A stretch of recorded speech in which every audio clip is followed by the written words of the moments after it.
CNN's Van Jones hosts The Messy Truth tomorrow night at 9. If you were watching our election night coverage, you may remember Van Jones reacting to Donald Trump's victory that night. You tell your kids, don't be a bully. You tell your kids, don't be a bigot. You tell your kids, do your homework and be prepared. And then you have this outcome, and you have people putting children to bed tonight, and they're afraid of breakfast. This was a white lash. This was a white lash against a changing country. It was a white lash against a black president in part. And that's the part where the pain comes. And Donald Trump has a responsibility tonight to come out and reassure people that he is going to be the president of all the people who he insulted and offended and brushed aside. In the aftermath of the pain and surprise that was so clear in Van's voice, we asked him if he wanted to sit down with people who voted for Donald Trump, to sit down and just talk to them, and most importantly, to listen. Here's some of what he heard. Take a look. So here we are, we're in Ohio. As you know, Ohio went for Trump. We're gonna go to one of the bluest counties, Trumbull County, which since 1976 has always voted for the Democrat until this year. And they voted for Trump.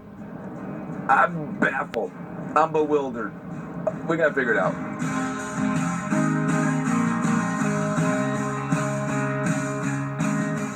Farmland and factories dominate the landscape, and Union Democrats dominate local politics. But over the last 40 years, well, hell, actually the last 4 years, especially Obama's second term, industry has been hit hard. Many steel mills, manufacturing plants have been closed, and thousands of jobs have been lost. I'm invited to dinner with a family of Trump supporters to talk politics. Hello. How are you? Good to see you in the flesh. I brought you a cake. Oh, good. Yeah, that's good. All right. Chocolate cheesecake. Oh, Hey. Hey. Lord, thank you for this food, and thank you for bringing everybody together. Scott Seitz is a lifelong Democrat who voted for Obama twice. Thank you so much. Amen. Cameron, his only son who was old enough to vote in the last election, also supported Obama. This year, all 4 Seitz men voted for Trump.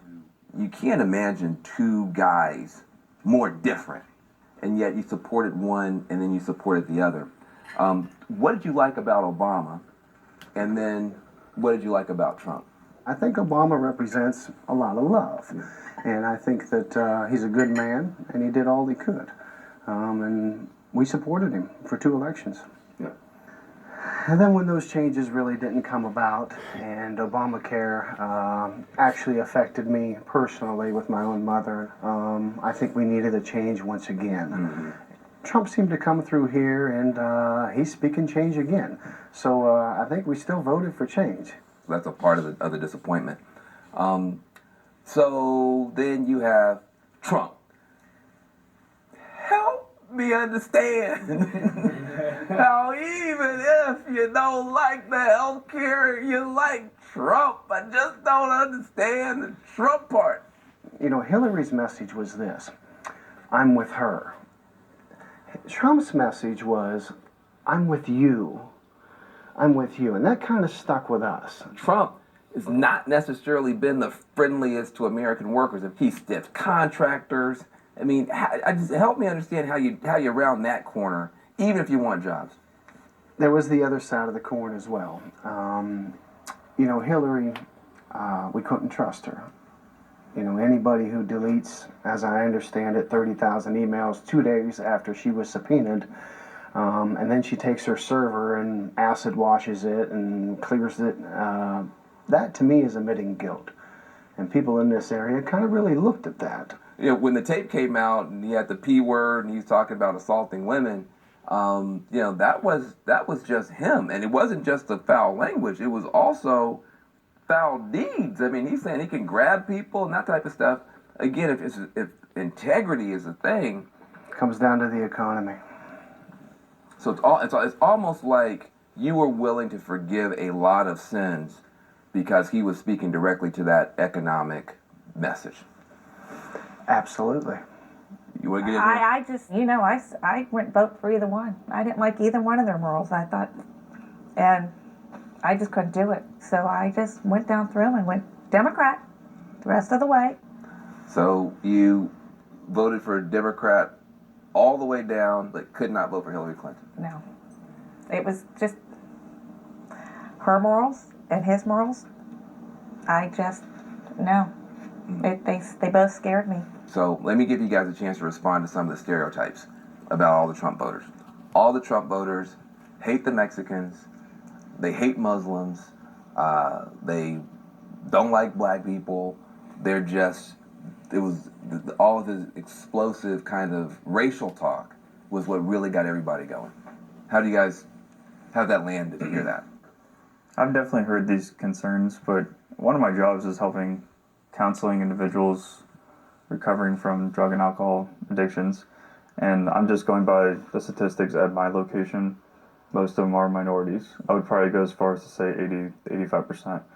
So, if that were the case, and if I was racist, then I just don't believe that I'd be very good at my job. But I'm not the stereotype that individuals think we are. So there's two different ways to look at some of the things that he said that really hurt a lot of people's feelings on a racial line. One is to say, well, if he said it, I like it and I'm voting for him because of it. The other is to say, I don't like it and I'm voting against him because of it. So I think that's the other thing people understand. If you guys are raised the way that you were, I mean, not to say some of those things to people. Why didn't it make you vote against him? Because we hear it and we crumble it up and we throw it away and doesn't allow us to make our general decisions on what we're going to do to provide for our family. Mm-hmm. We completely ignore that crap, that garbage, and we see what he has to provide for us outside of that. It's to me, it's a male thing too, and it could be the makeup of our household. He is the man, and then I'm the woman. So I think they might have even looked at it that way too. That the country should be ran by a man. How does the male-female thing play? Mama runs the kitchen, and Daddy runs the house. Honestly. Somebody might have a stereotype that just says, the Trump voters just don't believe that women can do it. How true is that with some of the Trump voters? Mama has a master's degree in teaching. Women can do basically anything they want.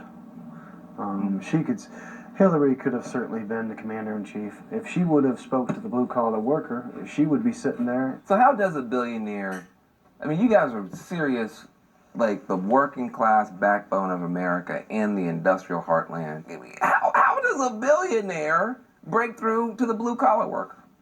What is it about him? It drives me crazy. I don't understand. I'm confused. She wasn't even close. She never even mentioned us. Wow, that's deep. She heard us. We put Democrats in office, and she turned around and forgot completely about us. We are what makes this world go round.